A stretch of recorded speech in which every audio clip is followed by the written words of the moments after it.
Your Steve Jones Show podcast is loading now. The Steve Jones Show podcast is sponsored by Sunbury Motors, North 4th Street in Sunbury, and Sunbury Motors Kia, routes 11 and 15 in Hummel's Wharf. Joined now by the man that will be the voice of the Stanley Cup Final on TNT, Kenny Albert. Kenny, welcome back, and congrats on the assignment. Thanks so much, Steve. How are you? Doing great. Doing really well. Looking forward to this in a lot of ways. These are two teams that you go back to January 12th, Vegas was 19-20-4. At the All-Star break, which Florida hosted this year in Sunrise, they would not have been in the playoffs on that particular day. What turned it around for each team? Well, it's crazy when you look at the paths that both teams took, Steve. Vegas misses the playoffs last year for the first time in franchise history in year 5 after having so much early success. They make the coaching change, up and down start to the season under the new head coach, Bruce Cassidy, as you mentioned, and then you have Florida, who went 25 years without winning a playoff series, finally did last year, lose in the second round after finishing with the best record in the regular season, and then this year, they're 9 points out in late December, and they scrambled to make it in during the last week of the season, and then they fall behind the Bruins 3-1, and the rest is history. So, two very unusual paths, so to speak, and Vegas wound up winning the Western Conference, finished with 111 points. They had a great second half of the year, but they had some injuries. Their captain, Mark Stone, missed a significant amount of time. They used 5 goaltenders this year, so Stone finally comes back. They shore up the goaltending. And then on the Florida side, Sergei Bobrovsky, who's been incredible during the last 12 games, winning 11 out of the 12, he was not even the starter down the stretch in the regular season and over the first 3 games of the playoffs. So you probably would not have written the scripts this way, but here they are, Florida and Vegas, two teams that have never won a Stanley Cup, getting underway on Saturday. And you mentioned the goaltending issue. Aiden Hill's there because of an injury. Bobrovsky didn't even start the first game against the Bruins. In fact, Alex, the first 3 games, he wasn't the starter against the Bruins. How improbable is this? Since 1969, St. Louis and Montreal in a Cup final where the 2 starting goalies did not start the playoff opener for both teams. So that's how long it's been. A couple of remarkable stories. You have Bobrovsky, who was a 2-time Vezina winner, as top goalie in the league, 13th season, but he's had his ups and downs since coming to Florida, and now he's the best goalie in the world over these last few weeks. And Aiden Hill, who's somewhat of an unknown, third-round pick by Arizona in 2015, spent a couple of seasons there, then went on to San Jose, and Laurent Brossoit was the starting goaltender early in the playoffs, suffered the injury. Remember, they traded for Jonathan Quick, the 2-time Stanley Cup winner from the Kings. He's the backup now. They traded for Quick at the deadline, and here he is in another Stanley Cup final with the Vegas Golden Knights. What kind of difference, in your opinion, has Jack Eichel made to Vegas? Well, he's a terrific player, and during his 6 years in Buffalo, you could certainly see signs. He was the second overall draft pick, but it was a team that was rebuilding at that point. You could sense the frustration. But he's been really impressive, not only on the ice, but when I've seen him in interviews, he seems like he's really matured, and he's one of the leaders on this team. He had never been in the Stanley Cup playoffs before, and now playing in the Stanley Cup final. They have a lot of players with playoff experience. 5 members of the Golden Knights have won a cup.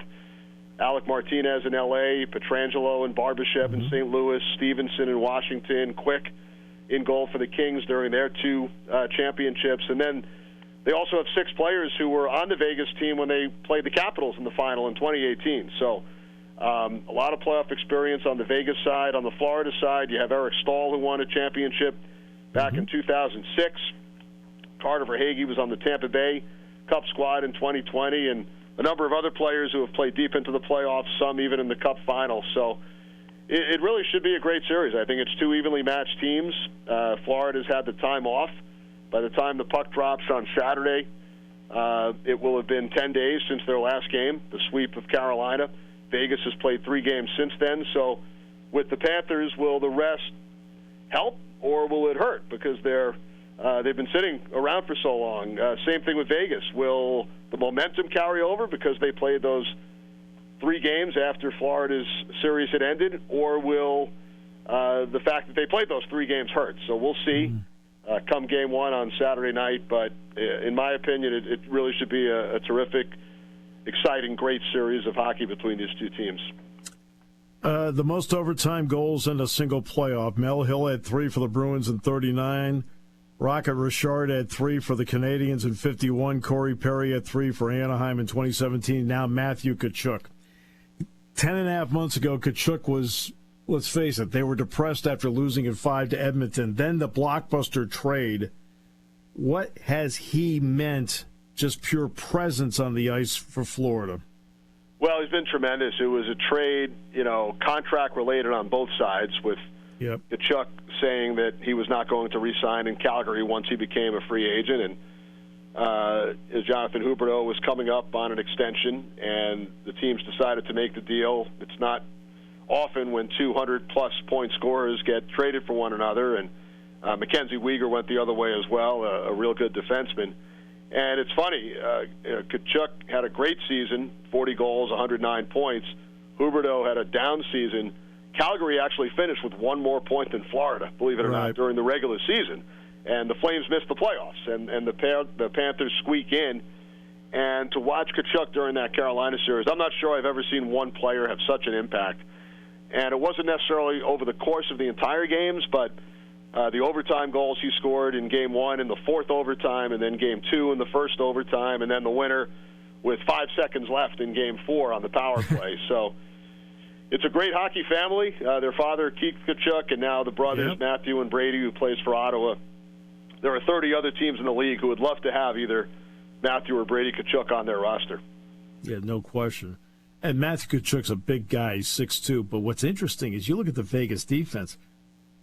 They have big men playing on defense. I mean, this is, in terms of pure size, one of the biggest defensive groups I've seen. I don't know about you. They do, right from 1 to 6 with Pietrangelo, Martinez, McNabb, Theodore, Haig, and Whitecloud. It's a terrific group. And then you look on the other side with Aaron Ekblad's the only homegrown Panther on defense. Yeah. Forsling, Stahl, Montour, Mahura, and Gudas all came from other organizations, but 2 really, really solid groups. Yeah. Florida is a team that this is going to be maybe the wrong way to phrase it, but I'll do it anyway. Back in the days with Jacques Lemaire, Center Ice Trap, Devils, it was great. He even brought it to the Minnesota Wild, and they hung him with it. Now, obviously, you can't do as much of that stuff today. What do you see in Florida's defense that makes them so tough, especially just a pure entry into the neutral zone? Well, in chatting with Paul Maurice during the last series, you have a couple of veterans in Mark Stahl and Radko Gudas playing on those second and third pairings, and they've made a big impact on their partners, Brandon Montour and Josh Mahura. And then you have Aaron Ekblad and Gustav Forsling on that top pair. Montour is a great skater, 73 points this year, set a franchise record for defensemen. Gudas is a guy who is always in the top 2 or 3 in the league in hits. So you have some different styles amongst those 2 on the right side on the second and third pair. Forsling's been really steady. Stahl has such a great hockey IQ. It's his 16th year in the league, and maybe he's slowed down a bit as far as his skating, but the hockey IQ is what has really impressed Paul Maurice, and he's a stay-at-home defenseman, so it allows Montour to get up there on the rush. He scored 16 goals in the regular season, and he scored some big ones here in the playoffs. At least Paul Maurice is there, so we still have a Hartford Whalers feel to it.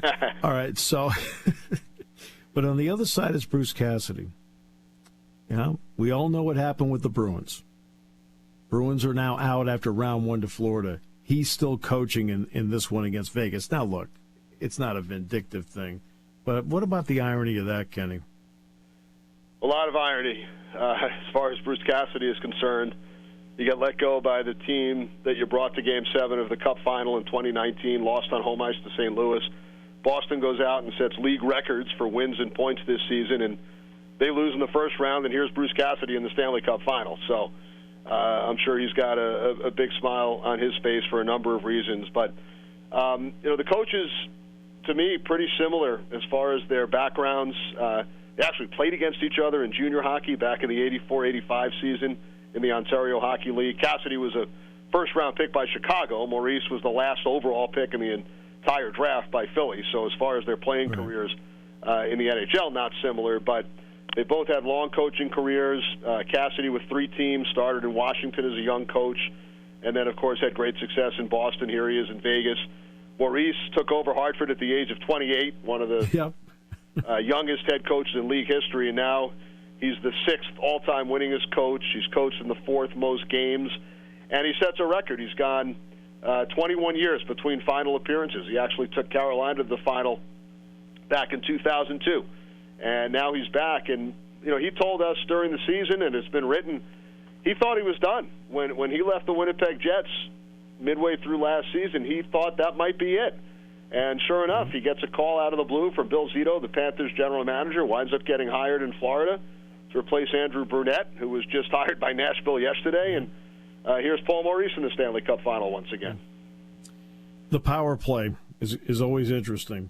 Vegas is fortunate that they are a low penalty team because their penalty kill is only 63% in the playoffs. But they don't take a lot of penalties.